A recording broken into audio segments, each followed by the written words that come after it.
ओम शांति। आज 3 नवंबर 2024 और आज भैया दूज है। आत्मिक नाते से सभी भाई बहनों को बहुत बहुत भैया दूज की हार्दिक शुभकामनाएं।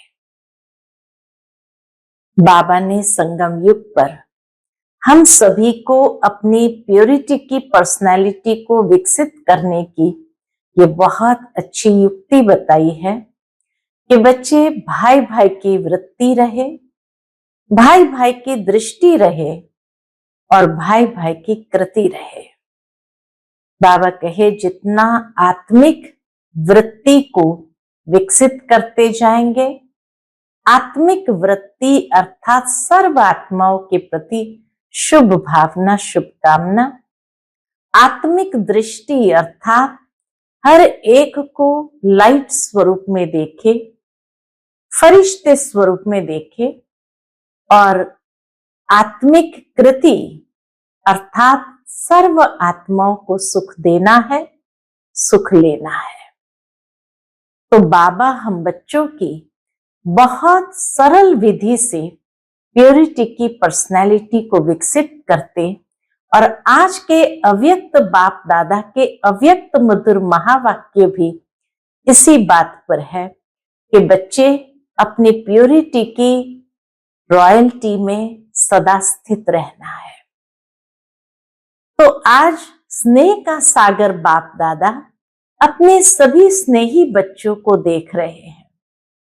बाबा कहे रूहानी सूक्ष्म स्नेह की डोर से हर बच्चे मधुबन में पहुंच गए हैं और बाबा भी वतन से खींच करके मधुबन में आ गए हैं।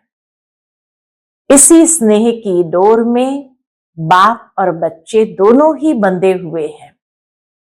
बाप दादा ने खाली सन्मुख बैठे हुए बच्चों को नहीं देखा, लेकिन दूर बैठे हुए बच्चों को भी बाबा देख रहे हैं कि कैसे हर एक स्नेह में समाये हुए हैं। बाबा कहे संगम युग पर ही ये रूहानी अविनाशी स्नेह, परमात्म स्नेह, आत्मिक स्नेह सारे कल्प में और कभी भी अनुभव नहीं हो सकता, सिर्फ अभी ही अनुभव हो सकता है।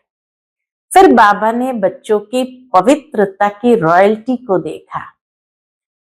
अनादि काल से लेकर आदि काल, मध्य काल और अंत संगम युग के काल में भी बाबा ने बच्चों की प्योरिटी की रॉयल्टी देखी। तो बाबा कहे आपकी प्योरिटी की रूहानी रॉयल्टी की निशानी है लाइट का ताज। तो सारी सभा को बाबा प्योरिटी के लाइट के ताजधारी के रूप में देख रहे हैं। बाबा कहे कितनी सुंदर शोभनिक ये सभा लग रही है। फिर बाबा ने देखा कि बच्चों की रॉयल फैमिली कितनी श्रेष्ठ है। संगम युग की बच्चों की रॉयल फैमिली भी कितनी श्रेष्ठ है। अपने अनादि काल में रॉयल्टी को याद करो। बाबा कहे जब आप आत्माएं परमधाम में रहती हो तो भी आत्मा रूप में भी आपकी रूहानी रॉयल्टी विशेष है। सर्व आत्माएं लाइट रूप में है, लेकिन आपकी चमक सर्व आत्माओं में श्रेष्ठ है, आकर्षण करने वाली है। बाबा कहे जिस तरह आसमान में सितारे तो सब है, लेकिन कोई कोई सितारा विशेष ध्यान आकर्षित कर देता है, ऐसे अनादि काल में भी आपकी झलक फलक न्यारी है। फिर बाबा कहे आदि काल में आओ। तो आदि काल में भी देवताओं का स्वरूप, रूहानी रॉयल्टी की पर्सनैलिटी इतनी विशेष है। रूहानी रॉयल्टी प्योरिटी की पर्सनैलिटी याद आती है, पूछते बाबा। बाबा कहे देवताई स्वरूप ही रॉयल्टी का स्वरूप है। ऐसा सारे कल्प में रूहानी रॉयल्टी वाला स्वरूप किसी का नहीं हो सकता है।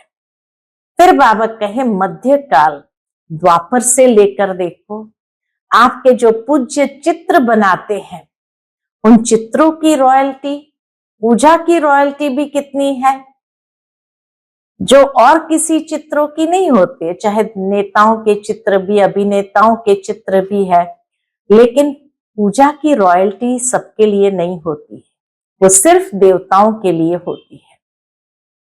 तो इसीलिए बाबा के चित्र तो सबके हैं, लेकिन चित्रों की रॉयल्टी और पूजा की रॉयल्टी और किसी की नहीं दिखाई देती। ऐसे विधि पूर्वक पूजा और चित्रों की चमक, रूहानियत और किसी की न हुई है न होगी। क्यों? क्योंकि ये प्योरिटी की रॉयल्टी है, प्योरिटी की पर्सनालिटी है, इसलिए। फिर बाबा के संगम युग में आओ, तो संगम पर भी सारे विश्व के अंदर प्योरिटी की रॉयल्टी ब्राह्मण जीवन का आधार है। प्योरिटी नहीं तो प्रभु प्यार का भी अनुभव नहीं होता, सर्व परमात्म प्राप्तियों का अनुभव नहीं।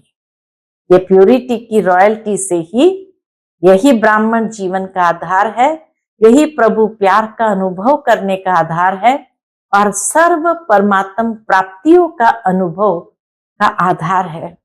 ब्राह्मण जीवन की पर्सनैलिटी ही प्योरिटी है और प्योरिटी ही रूहानी रॉयल्टी है। तो सारे कल्प के अंदर देखा जाए, अनादि काल, आदि काल, मध्य काल और अंत काल, तो बाबा कहे दर्पण में देखो आप अपने स्वरूप को कि हमारे अंदर प्योरिटी की रॉयल्टी कितने परसेंटेज में है। हमारे चेहरे से वो प्योरिटी की झलक दिखाई देती है, चलन में प्योरिटी की फलक दिखाई देती है। फलक अर्थात नशा, तो चलन में वो फलक और रूहानी नशा दिखाई देता है। फिर बाबा ने जैसे एक एक ग्रुप्स को, कुमारियों को उठाया, कुमारों को उठाया और युगल मूर्त और टीचर्स को उठाया। तो कुमारियों ने उस दिन पट्टा बांधा हुआ था, एक व्रता। तो बाबा कहे एक व्रता का अर्थ ही प्योरिटी की रॉयल्टी है। कुमारियों ने तो पट्टा पहना है, लेकिन कुमारों ने दिल में प्रतिज्ञा का पट्टा बांध लिया है और इसलिए बाबा कहे निरंतर प्योरिटी की पर्सनालिटी में रहने वाले हैं। जब तक ब्राह्मण जीवन में जीना है तब तक संपूर्ण पवित्र रहना ही है, ऐसा हर एक का वायदा है। फिर बाबा कहे प्योरिटी की वृत्ति, प्योरिटी की वृत्ति माना शुभ भावना, शुभ कामना, पवित्र दृष्टि अर्थात सदा हर एक को आत्मिक रूप में देखना, फरिश्ते स्वरूप में देखना, और तीसरा है कृति अर्थात कर्म में सदा हर आत्मा को सुख देना और सुख लेना। यह है प्योरिटी की निशानी। तो दृष्टि, वृत्ति और कृति तीनों में पवित्रता हो। तो बाबा कहे कोई क्या भी करता हो, दुख देता हो, इंसल्ट करता हो, लेकिन हमारा कार्य क्या है?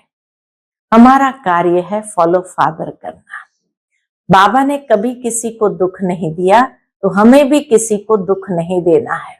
कोई गाली दे रहा है, लेकिन उस वक्त बाबा कहे आप सहनशीलता की देवी या देव बन जाओ और आपकी सहनशीलता से गाली देने वाला भी आपको गले लगाएगा। सहनशीलता में इतनी शक्ति है, लेकिन थोड़ा समय सहन करना पड़ता है। तो सहनशीलता के देव या देवियां होना, सदा यही स्मृति रखो, मैं सहनशीलता का देवता हूं, देवी हूं। तो बाबा कहे और भी जैसे दुनिया में कोई रिस्पेक्ट नहीं करता, इंसल्ट करता, गाली देता, आपको डिस्टर्ब करता, तो आपको क्या करना है? ये चीजों को लेना नहीं है। लेना अर्थात मन में धारण करना, फील करना। तो बाबा कहे जब अपने अनादि काल, आदि काल, मध्य काल, संगम काल, सारे कल्प की प्योरिटी की, रॉयल्टी की पर्सनालिटी को याद करेंगे तो फील भी नहीं होगा। कोई क्या भी करे, आपकी पर्सनालिटी को कोई छीन नहीं सकता है। तो सब बात का डबल नशा हो, प्योरिटी का भी डबल नशा, सहनशीलता की देवी या देवता बनने का भी डबल नशा। बाबा कहे सिर्फ अमर रहना, अमर भव के वरदानी कभी नहीं भूलना। फिर बाबा ने युगल मूर्त को उठाया और कहते हैं बाबा ने प्रवृत्ति में रह करके युगलों को क्या डायरेक्शन दिया है। युगलों को यही डायरेक्शन दिया है कि पवित्र प्रवृत्ति मार्ग हो। क्यों ये डायरेक्शन दिया है? क्योंकि बाबा कहे युगल रूप में रहते इन महामंडलेश्वरों को पांव में झुकाना है। वह लोग कहते भी है साथ में रहते पवित्र रहना मुश्किल है, और आप क्या कहते हो? बहुत सहज है। तो बाप दादा ने ड्रामा अनुसार आप सबको दुनिया के आगे एग्जाम्पल रखा है, सैंपल रखा है, जो चैलेंज करे, क्योंकि ये नई बात है कि साथ में रहते स्वप्न मात्र भी अपवित्रता का संकल्प नहीं आए। यही संगम युग के ब्राह्मण जीवन की विशेषता है। तो ऐसे विश्व के शोकेस में आप एग्जाम्पल हो, सैंपल हो, जो आपको देख करके सब में ताकत आएगी कि हम भी बन सकते हैं। फिर बाबा ने लास्ट में टीचर्स को देखकर कहा, तो टीचर्स की विशेषता है कि हर एक टीचर के फीचर से फ्यूचर दिखाई दे, हर एक टीचर के फीचर से फरिश्ता स्वरूप दिखाई दे, फरिश्ता देखकर और भी फरिश्ता बन जाए। बाबा कहे ऐसा प्लानिंग करो जो हर एक टीचर में बाप प्रत्यक्ष दिखाई दे, वो आपको न देखे, बाप को देखे। तो बाबा कहे उसके लिए एक बात का टेंशन रखना, बस अभी बाप के अंदर मैं समाई हुई दिखाई दूं, मेरे द्वारा बाप दिखाई दे, मैं बाबा में समा जाऊं और मेरे द्वारा बाप दिखाई दे। तो इसीलिए बाबा कहे ऐसा जब होगा तब विश्व परिवर्तन होगा। फिर बाप दादा ने डबल विदेशियों को स्पेशल प्यार देते हुए कहा कि आपने बहुत अच्छा सेवा के निमित्त बने हो। कहां कहां बाबा का संदेश कितने देशों में पहुंचाया है, भारत में भी और विदेश में भी इतना दूर दूर तक बैठ के पहुंचाया है, जो कोई भी उल्हाना न दे कि हमें बाबा का परिचय नहीं मिला। तो इस तरह बाबा ने आज के मधुर महावाक्य उच्चारण किए। सुनते हैं बाबा के आज के अव्यक्त मधुर महावाक्य। ओम शांति। आज 3 नवंबर 2024 को हम अव्यक्त बाप दादा के अव्यक्त मधुर महावाक्य सुनेंगे। ये अव्यक्त मधुर महावाक्य अव्यक्त बाप दादा ने 25 अक्टूबर 2002 को सुनाए थे। आज की मुरली का शीर्षक है ब्राह्मण जीवन का आधार, प्योरिटी की रॉयल्टी। आज स्नेह का सागर अपने स्नेही बच्चों को देख रहे हैं। चारों ओर के स्नेही बच्चे रूहानी सूक्ष्म डोरी में बंधे हुए अपने स्वीट होम में पहुंच गए हैं। मधुबन बाबा का स्वीट होम में सभी पहुंच गए हैं स्नेह की सूक्ष्म डोर से। जैसे बच्चे स्नेह से खींचकर पहुंच गए हैं, वैसे बाप भी बच्चों के स्नेह की डोर में बंधा हुआ बच्चों के सन्मुख पहुंच गए हैं। बाप दादा देख रहे हैं कि चारों ओर के बच्चे भी दूर बैठे भी स्नेह में समाये हुए हैं। बाबा तो सारे विश्व की आत्माओं को देखते हैं, सिर्फ सन्मुख बैठे हुए बच्चों को नहीं देखते। तो बाबा ने देखा जो चारों ओर दूर बैठे हुए बच्चे हैं, वह भी बाबा के स्नेह में समाये हुए हैं। सन्मुख के बच्चों को भी देख रहे हैं और दूर बैठे हुए बच्चों को भी देख देख हर्षित हो रहे हैं।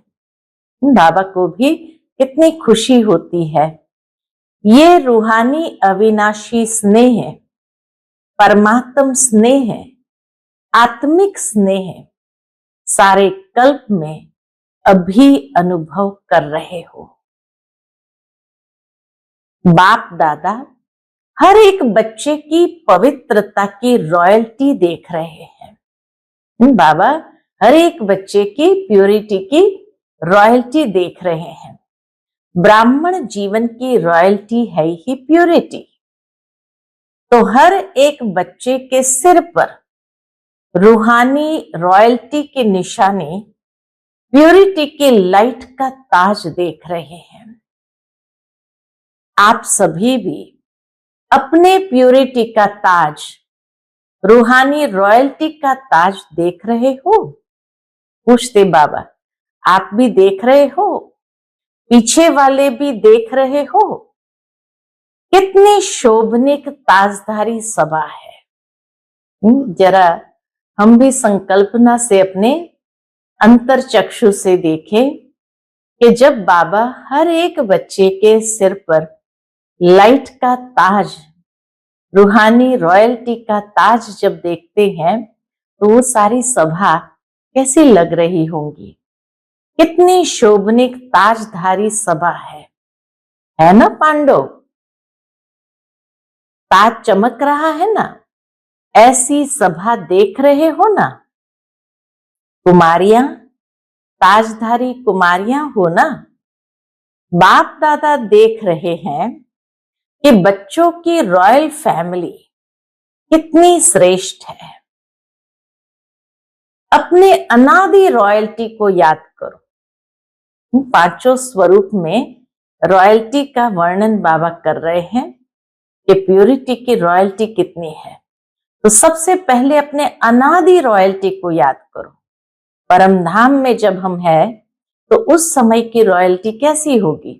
जब आप आत्माएं परम धाम में भी रहती हो तो आत्मा रूप में भी आपकी रूहानी रॉयल्टी विशेष है।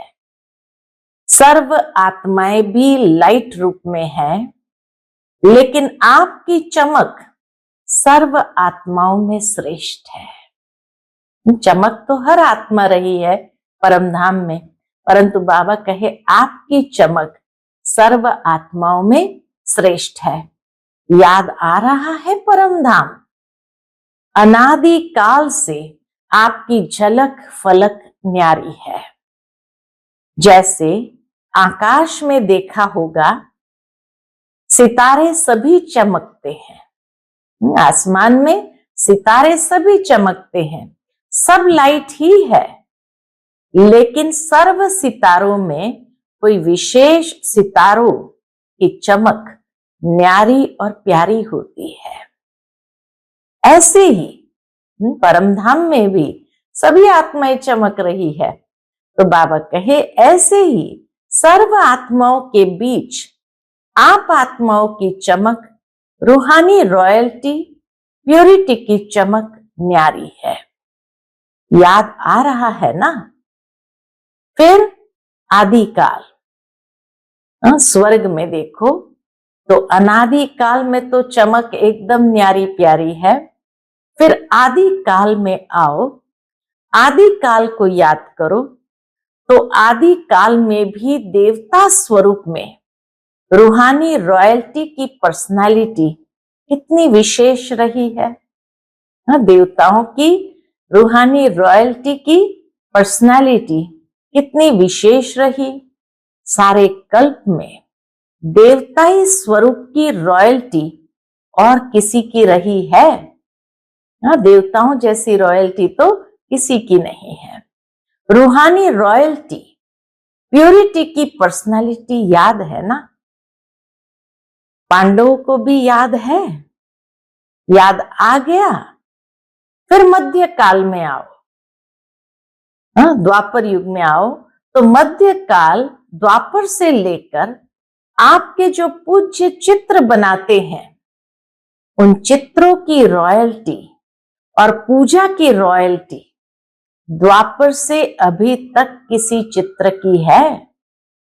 बाबा कहे चित्रों की रॉयल्टी और पूजा की रॉयल्टी, चित्र भी कितने रॉयल बनाए जाते हैं, ऐसी बाबा कहे किसी चित्र की है? चित्र तो बहुतों के हैं, लेकिन ऐसी विधि पूर्वक पूजा और किसी आत्माओं की है और किसी की नहीं होती है। इतनी श्रेष्ठ विधि पूर्वक पूजा होती है। चाहे धर्म पिताएं हैं, चाहे नेताएं हैं, चाहे अभिनेताएं हैं, चित्र तो सबके बनते हैं, लेकिन चित्रों की रॉयल्टी और पूजा की रॉयल्टी किसी की देखी है? चित्र तो कई आत्माओं के, नेताओं के, अभिनेताओं के, सबके होते हैं, लेकिन न वो चित्रों की रॉयल्टी है और न ही उनकी पूजा होती है।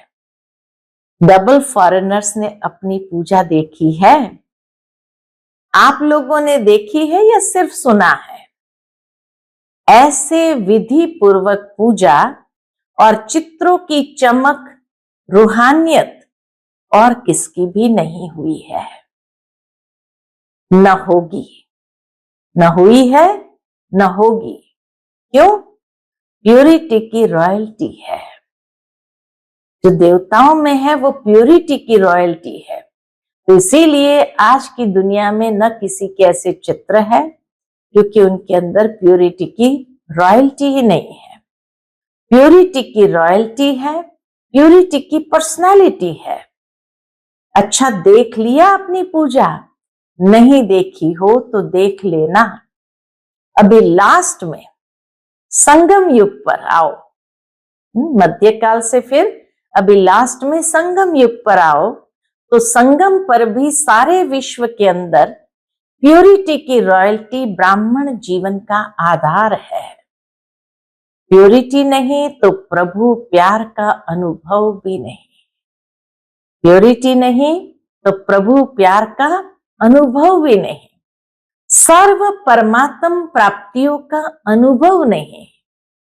ब्राह्मण जीवन की पर्सनालिटी प्योरिटी है। ब्राह्मण जीवन की पर्सनालिटी है ही प्योरिटी, और प्योरिटी ही रूहानी रॉयल्टी है। तो आदि अनादि, आदि मध्य और अंत, सारे कल्प में ये रूहानी रॉयल्टी चलती रही है। पांचों स्वरूप में बाबा ने प्योरिटी की रॉयल्टी को स्पष्ट किया। तो अपने आप को देखो। दर्पण तो आप सबके पास है ना? दर्पण है, देख सकते हो? तो देखो हमारे अंदर प्योरिटी की रॉयल्टी कितनी % में है। हमारे चेहरे से प्योरिटी की झलक दिखाई देती है। चलन में प्योरिटी की फलक दिखाई देती है। फलक अर्थात नशा। चलन में वह फलक अर्थात रूहानी नशा दिखाई देता है। देख लिया अपने को? देखने में कितना समय लगता है? सेकंड ना। तो सभी ने देखा अपने को? पूछते हैं बाबा कि दर्पण के अंदर अपने चित्र को देखा, यानी ज्ञान के, रियलाइजेशन के दर्पण में अपनी प्योरिटी की अवस्था को देखी है? फिर बाबा ने कुमारियों को देखते हुए पूछा, झलक फलक है? प्योरिटी की झलक और रूहानी नशा है? अच्छा, सभी उठो, खड़े हो जाओ। तो कुमारियों को लाल पट्टा लगा करके वो बैठी है, जिस पर लिखा है एक व्रता। बाबा कहे सुंदर लगता है ना? एक व्रता का अर्थ ही है प्योरिटी की रॉयल्टी। एक व्रता, एक के सिवाय और कोई नहीं। तो एक व्रता का पाठ पक्का कर लिया है, वहां जाकर कच्चा नहीं कर लेना। और कुमार ग्रुप उठो। बाबा कुमारों को भी देखकर कहते कुमार ग्रुप उठो। कुमारों का ग्रुप भी अच्छा है। कुमारों ने दिल में प्रतिज्ञा का पट्टा बांध लिया है। बाबा किसी को भी कम नहीं दिखाते। कुमारियों ने पट्टा बांधा हुआ है, तो बाबा कहे कुमारों ने दिल में प्रतिज्ञा का पट्टा बांध लिया है। इन्होंने यानी कुमारियों ने तो बाहर से भी बांध लिया है। कुमारियों ने तो बाहर से भी बांध लिया है, प्रतिज्ञा का पट्टा बांधा है। कि सदा अर्थात निरंतर प्योरिटी की पर्सनालिटी में रहने वाले कुमार है। तो इसीलिए बाबा कुमारों से पूछते हैं कि प्रतिज्ञा का पट्टा बांधा है कि सदा अर्थात निरंतर प्योरिटी की पर्सनालिटी में रहने वाले कुमार है, ऐसे हैं? बोलो जी हाँ। बाबा कहे बोलो जी हाँ, ना जी यहाँ जी, या वहां जाकर पत्र लिखेंगे थोड़ा थोड़ा ढीला हो गया, ऐसे नहीं करना। जब तक ब्राह्मण जीवन में जीना है तब तक संपूर्ण पवित्र रहना ही है, ऐसा वायदा है। पक्का वायदा है तो हाथ हिलाओ। टीवी में आपके फोटो निकल रहे हैं, जो ढीला होगा ना उसको ये चित्र भेजेंगे, इसलिए ढीला नहीं होना, पक्का रहना। हाँ पक्के हैं, पांडव तो पक्के होते हैं, पक्के पांडव, बहुत अच्छा।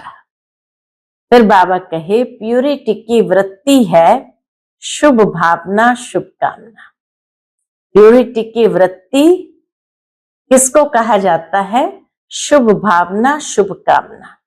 कोई कैसा भी हो, लेकिन पवित्र वृत्ति अर्थात शुभ भावना शुभ कामना और पवित्र दृष्टि अर्थात सदा हर एक को आत्मिक रूप में देखना व फरिश्ते रूप में देखना, आत्मिक रूप में देखना व फरिश्ता रूप में देखना। तो वृत्ति, दृष्टि और तीसरा है कृति।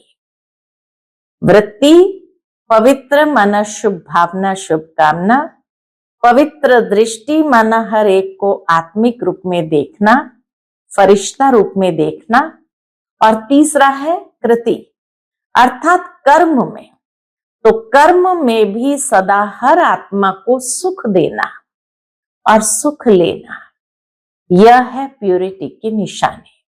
तो प्यूरिटी की वृत्ति, दृष्टि और कृति। वृत्ति है शुभ भावना शुभ कामना, दृष्टि है आत्मिक दृष्टि फरिश्ते के रूप में देखना, और कृति है कि सबको हर आत्मा को सुख देना सुख लेना, यह है प्यूरिटी की निशानी। वृत्ति, दृष्टि और कृति तीनों में यह धारणा हो, कोई क्या भी करता है, दुख भी देता है, इंसल्ट भी करता है, लेकिन हमारा कर्तव्य क्या है? क्या दुख देने वाले को फॉलो करना है या बाप दादा को फॉलो करना है? फॉलो फादर है ना। तो ब्रह्मा बाप ने दुख दिया व सुख दिया, फॉलो फादर करना है। तो ब्रह्मा बाप ने कभी किसी को दुख दिया? तो बाबा कहे दुख दिया या सुख दिया? सुख दिया ना। तो आप मास्टर ब्रह्मा अर्थात ब्राह्मण आत्माओं को क्या करना है? कोई दुख देवे तो आप क्या करेंगे? दुख देंगे? नहीं। बाबा कहे नहीं देंगे। बहुत दुख देवे तो, कोई अगर बहुत दुख देवे तो कैसे बाबा परीक्षा भी लेता है, बहुत गाली देवे, बहुत इंसल्ट करे तो थोड़ा तो फील करेंगे या नहीं? कुमारियां फील करेगी थोड़ा, तो फॉलो फादर। ये सोचो मेरा कर्तव्य क्या है, उसका कर्तव्य देख अपना कर्तव्य नहीं भूलो। सामने वाले का कर्तव्य देख करके अपना कर्तव्य नहीं भूलो। वह गाली दे रहा है, आप सहनशील देवी, सहनशील देव बन जाओ।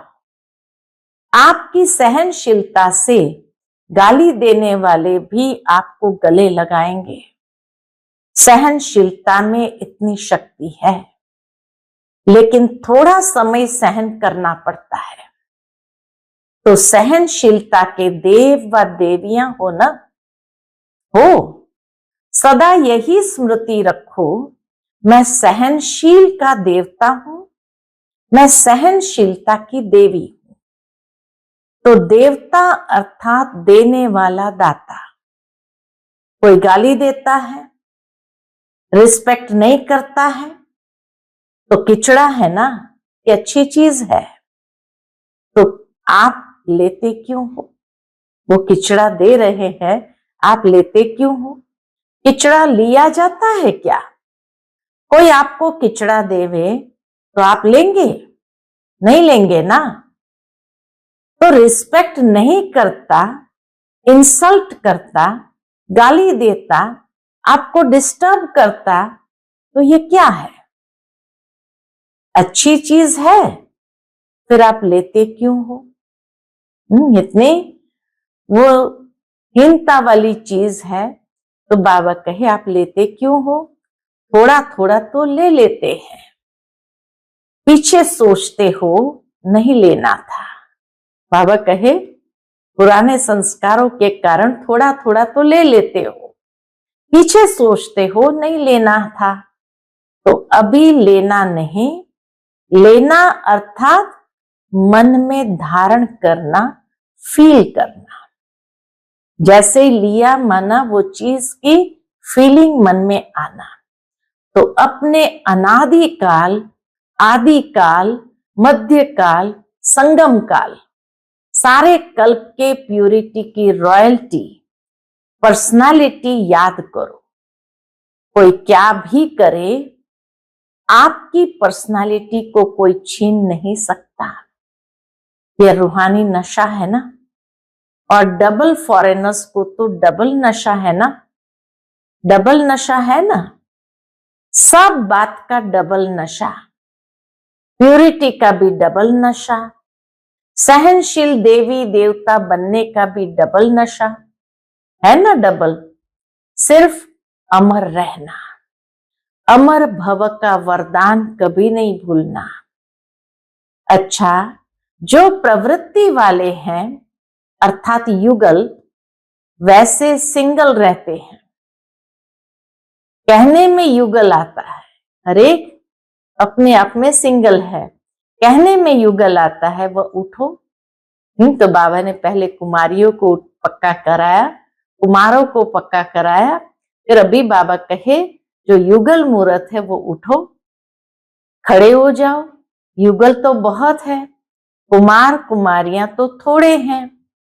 कुमारों से तो युगल बहुत है। तो युगल मूर्त बाप दादा ने आप सबको प्रवृत्ति में रहने के लिए डायरेक्शन क्यों दिया है? आपको युगल रहने की छुट्टी क्यों दी है? प्रवृत्ति में रहने की छुट्टी क्यों दी है? जानते हो? क्योंकि युगल रूप में रहते इन महामंडलेश्वरों को पांव में झुकाना है इतनी हिम्मत?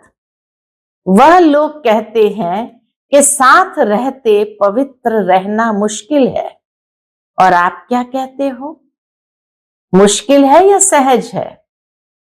तो किसी ने कहा बहुत सहज है। बाबा के पक्का है या कभी इजी कभी लेजी? कभी इजी कभी लेजी।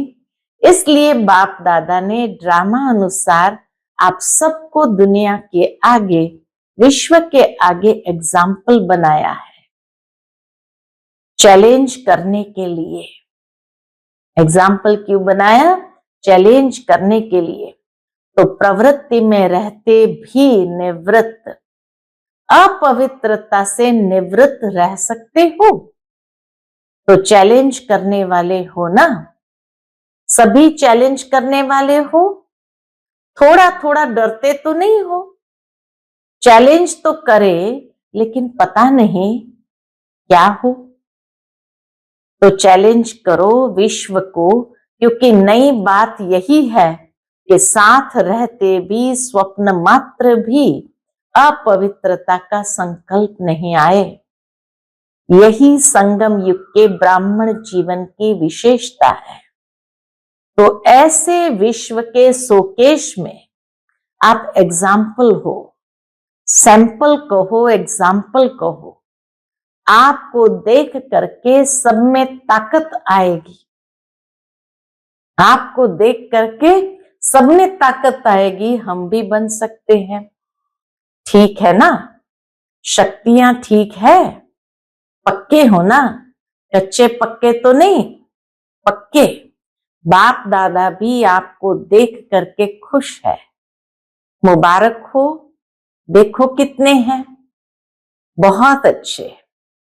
बाकी रही टीचर्स, तो टीचर्स को भी आज बाबा ने विशेष खड़ा किया। टीचर्स के बिना तो गति नहीं।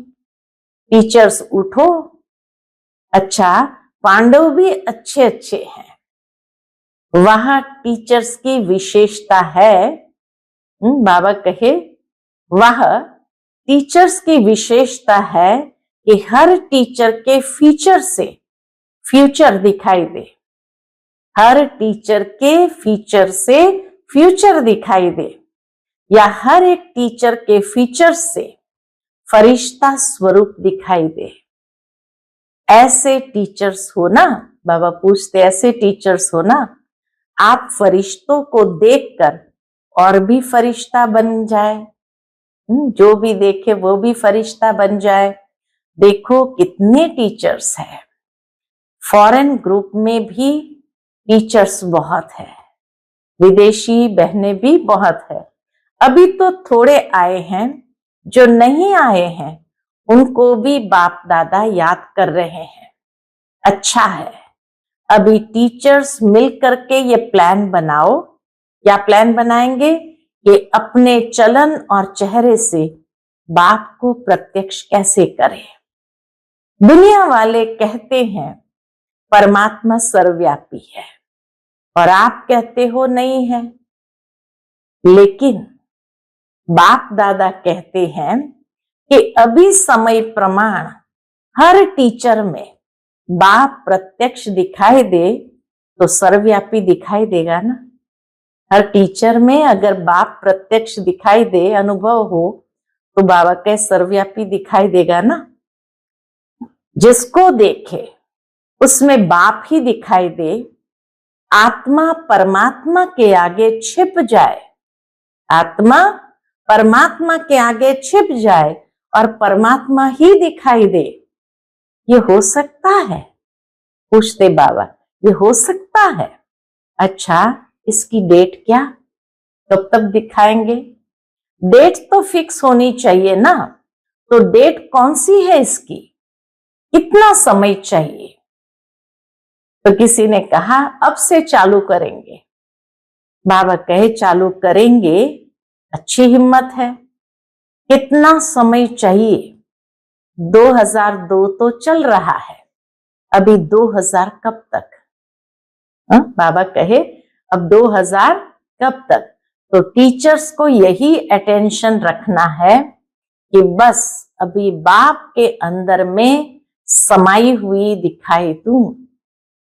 तो बाबा विशेष अंडरलाइन कराते हैं कि टीचर्स को यही अटेंशन रखना है, क्या? कि बस अभी बाप के अंदर मैं समाई हुई दिखाई दूं, मेरे द्वारा बाप दिखाई दे। प्लान बनाएंगे ना। डबल विदेशी मीटिंग करने में तो होशियार है। अभी ये मीटिंग करना, इस मीटिंग के बिना जाना नहीं। कि कैसे हम एक एक से बाप दिखाई दे। अभी ब्रह्मा कुमारियां दिखाई देती है। ब्रह्मा कुमारियां बहुत अच्छी है, लेकिन इनका बाबा कितना अच्छा है वह देखे, तभी तो विश्व परिवर्तन होगा ना। तो डबल विदेशी इस प्लान को प्रैक्टिकल शुरू करेंगे ना? करेंगे पक्का? अच्छा, तो आपकी दादी है ना, उसकी आशा पूर्ण हो जाएगी। हाँ, जानकी दादी की आशा पूर्ण हो जाएगी। ठीक है ना? अच्छा, देखो डबल विदेशी कितने सेवाधारी हो। आपके कारण सबको याद प्यार मिल रहा है। बाप दादा को भी डबल विदेशियों से ज्यादा तो नहीं कहेंगे, लेकिन स्पेशल प्यार है। क्यों प्यार है?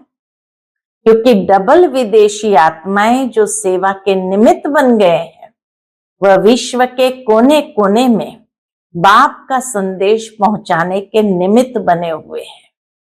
नहीं तो विदेश की आत्माएं चारों ओर की प्यासी रह जाती।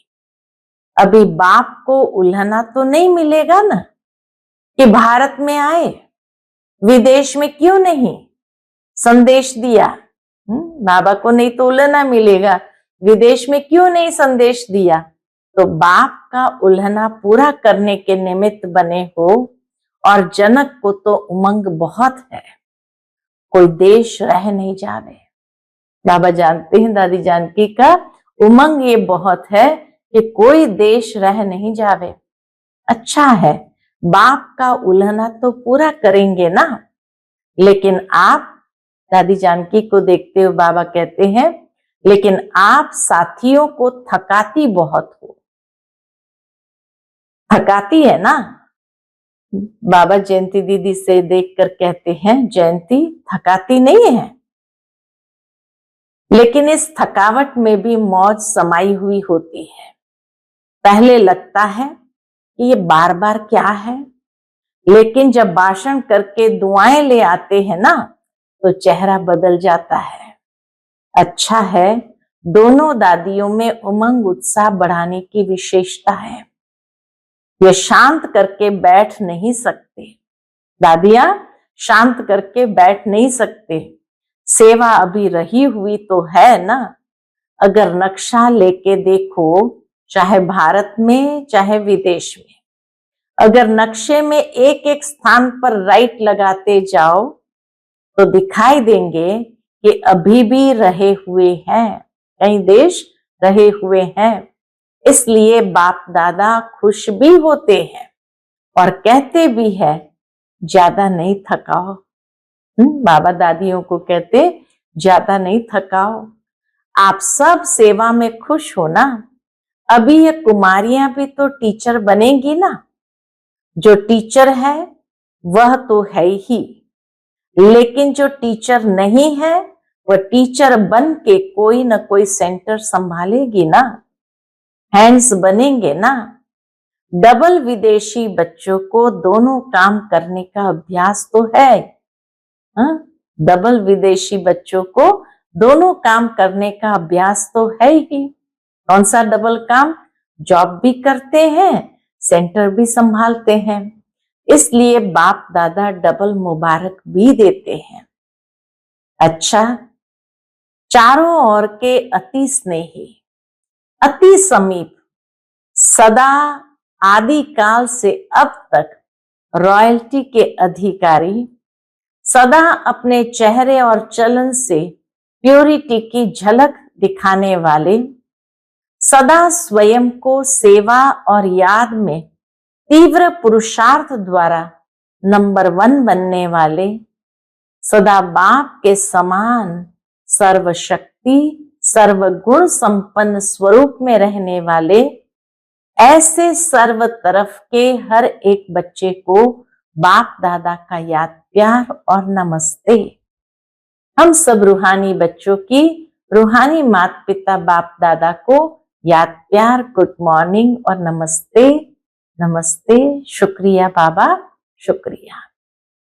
फिर बाबा विदेश की मुख्य टीचर्स बहनों से मुलाकात करते हैं और कहते हैं, सभी ने सेवा के प्लान अच्छे अच्छे बनाए हैं ना, क्योंकि सेवा समाप्त हो तब आपका राज्य आए, तो सेवा का साधन भी आवश्यक है। लेकिन मनसा भी हो, वाचा भी हो, साथ साथ हो। मनसा और वाचा साथ साथ हो। सेवा और स्व उन्नति दोनों ही साथ साथ हो। ऐसी सेवा सफलता को समीप लाती है। तो सेवा के निमित्त तो हो ही, और सभी अपने अपने स्थान पर सेवा तो अच्छी कर रहे हो। बाकी अभी जो काम दिया है उसका प्लान बनाओ। उसके लिए क्या क्या स्वयं में व सेवा में वृद्धि चाहिए, एडिशन चाहिए, वो प्लान बनाओ। बाकी बाप दादा सेवाधारियों को देख करके खुश तो होते ही हैं। सभी अच्छे सेवा केंद्र उन्नति को पा रहे हैं ना, उन्नति है ना, अच्छा है, अच्छा हो रहा है ना, हो रहा है और होता रहेगा। अभी सिर्फ जो अलग अलग बिखरे हुए हैं उनके संगठन करके उन्हों को पक्का करो, प्रैक्टिकल सबूत सबके आगे दिखाओ। चाहे कोई भी सेवा कर रहे हो, भिन्न भिन्न प्लान बनाते हो, कर भी रहे हो, अच्छे चल भी रहे हैं, अभी उन सभी का ग्रुप एक सामने लाओ जो सेवा का सबूत सारे ब्राह्मण परिवार के सामने आ जाए। ठीक है ना, बाकी सभी अच्छे हो, अच्छे ते अच्छे हो, सभी अच्छे हो, अच्छे ते अच्छे हो। अच्छा, ओम शांति। आज का बाप दादा का मधुर वरदान हम बच्चों के प्रति है, 3 स्मृतियों के तिलक द्वारा श्रेष्ठ स्थिति बनाने वाले अचल अडोल भव। 3 स्मृतियों के तिलक द्वारा श्रेष्ठ स्थिति बनाने वाले अचल अडोल भव। बाप दादा ने सभी बच्चों को 3 स्मृतियों का तिलक दिया है। एक स्व की स्मृति, फिर बाप की स्मृति और श्रेष्ठ कर्म के लिए ड्रामा की स्मृति। जिन्हें ये तीनों स्मृतियां सदा है उनकी स्थिति भी श्रेष्ठ है। आत्मा की स्मृति के साथ बाप की स्मृति और बाप के साथ ड्रामा की स्मृति अति आवश्यक है। तीनों स्मृति अति आवश्यक है, क्योंकि कर्म में अगर ड्रामा का ज्ञान है तो नीचे ऊपर नहीं होंगे। जो भी भिन्न भिन्न परिस्थितियां आती है उनमें अचल अडोल रहेंगे। आज का स्लोगन है, दृष्टि को अलौकिक, मन को शीतल और बुद्धि को रहम दिल बनाओ। दृष्टि को अलौकिक, मन को शीतल और बुद्धि को रहम दिल बनाओ। अच्छा, ओम शांति।